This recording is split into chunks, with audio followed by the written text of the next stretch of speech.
If you've been watching the channel, you know that I own and operate two assisted living facilities, one in Colorado and one in Idaho, and I live in Utah, so I operate those out of state. A question that I often get from people is, if you were to start over, would you do that again? Would you be operating in multiple states, operating out of state? So I want to get into that in today's video.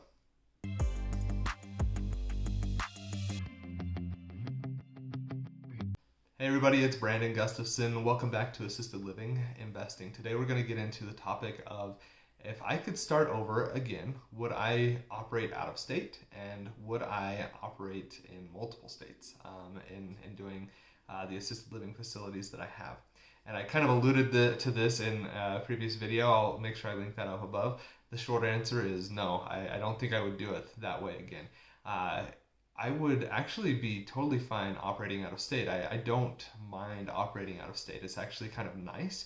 I've talked about this before because it lets me, it makes it so that I'm not in it every single day, and I can take a step back and I can take a breath, and I don't have to feel like I have to be there all the time for it to be successful, because I don't have to be there. I'd probably get in the way, honestly. And so having them out of state is not a problem for me, actually. I kind of enjoy it. It gives me a spot where I can go and travel and visit and be a tourist and some of those fun things. We've had a lot of really fun family trips by going and visiting our assisted living facilities. So I would definitely invest out of state again. Absolutely would do that, and would love to continue looking at investing out of state. What I don't think I would do is operate in multiple different states, especially this early on in my journey of operating facilities. I think I would have adjusted that quite a bit and would have just went ahead and done one location, just one geographic, one market. Would have just chosen one of them. And that's something that it took me a while to realize, but it's something that is probably what I'm better suited for, honestly. We kind of fell into our Colorado facility, and it was just an opportunity. I was really super gung-ho and just wanted to get an opportunity, wanted to start a facility, and that was the first one that came up that we were able to really get into and start going with things, and it allowed us to get a facility, which was super exciting. But I didn't give any thought to the market or to the political climate or the pricing of housing or what it's like for residents. I honestly didn't do the market research that I probably should have done to get into it. Now, we didn't make a bad decision. We're still profitable. Still love operating in Colorado and going there. Colorado is beautiful. It's so much fun to go there and visit and see what it is. But I didn't do that that type of research that I probably should have done. I just knew I wanted to do an assisted living facility, and that's the one that came up, and we were able to get under contract, and we went through the whole process, and we got the facility. And the entire time I was thinking to myself, I'm just going to figure this out. I can do this. Yeah, sure, there's going to be roadblocks and things that come up, but we'll figure it out. That was my attitude towards it. As I got into looking at the second facility and wanting to expand our portfolio, when we found that we had funds available to do it, that's where I started really getting into having conversations, strategic conversations with my accountant. What are the benefits of working in a state that doesn't have tax? What are some of the political things that we might be able to do? What are some of the where are people shifting and retiring to, which is probably a good spot for us? Where is the housing market going to be conducive for us to get more facilities and to grow our portfolio a little bit more and more quickly? Those were some of the questions that I started asking myself. And I'm going to put this, we're building out a course at assistedlivinginvesting.net, so make sure you go and visit the website. But we're going to be putting through that course a bunch of resources. And a part of those resources is going to be a document that I use to kind of start doing some research on my own to figure out which markets were going to be good for me, what I wanted.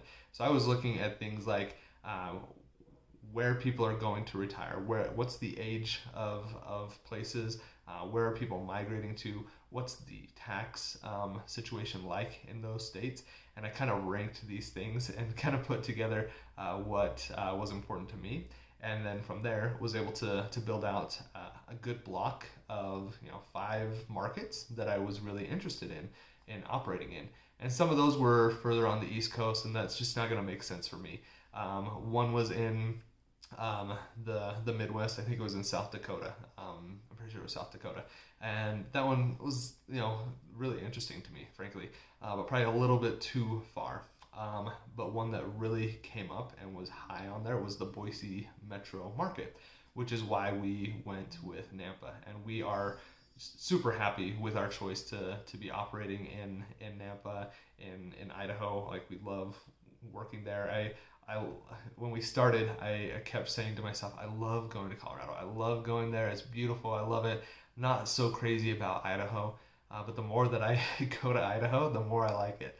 The more we just see, like, for us living in Utah, there's a similar culture there, but it's a little bit slower, and we like that a lot. And people are just a little more polite than they might be here. Just like from our personal perspective where we live, and my wife is like, oh, I could actually see us living there one day. And it's been really eye-opening for us as we go through that process. So all of that to say, I would have done a lot more research as I got into this and tried to figure out where I wanted to operate and how I wanted to expand my portfolio and what I was looking for and what I wanted out of assisted living. I would have taken more time to figure that out. If you are thinking of getting into assisted living and you're trying to be like, I don't know if I can operate out of state, I promise you can. It's not that hard. I enjoy it. I love doing it. What I'm going to suggest that you do is don't just get on LoopNet or BizBuySell and look for the first assisted living facility that is in your price range and just go with that one, like I did with Colorado. You might hit the jackpot. It might be perfect for you. But I think you're going to be better served if you take the time to look at your options and start doing some market research and figure out where you want to go and why you'd like to go there. Do you live, I don't even know where to go, like where to say, but let's say that you live in Vegas and you really want to have a property, you have family in Arizona. And so maybe Arizona is a really good spot for you.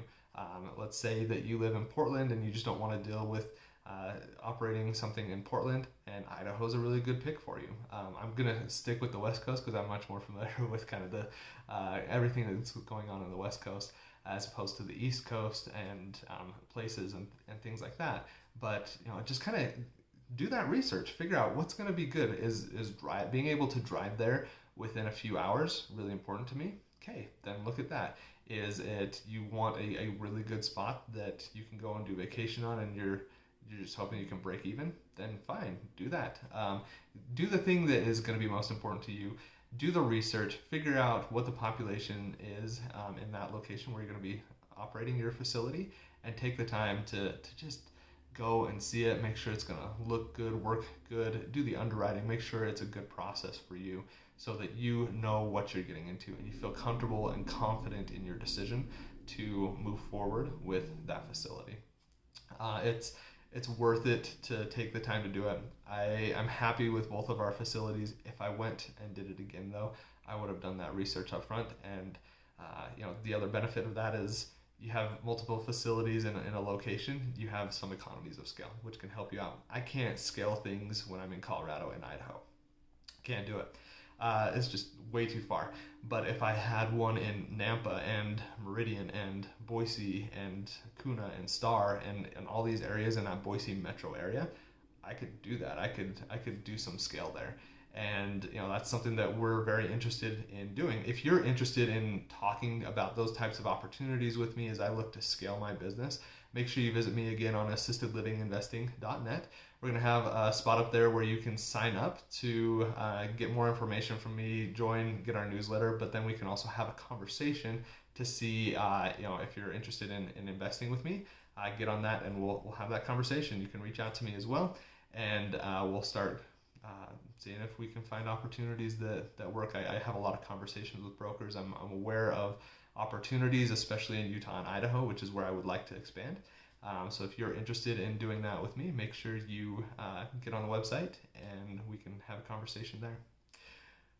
Thanks for watching today. Remember, as you go through the process, as you are looking at what you want to do, that you can do this. It doesn't take a lot, just a little bit. Just keep going step by step by step. And I promise if you are consistent, you are going to be successful.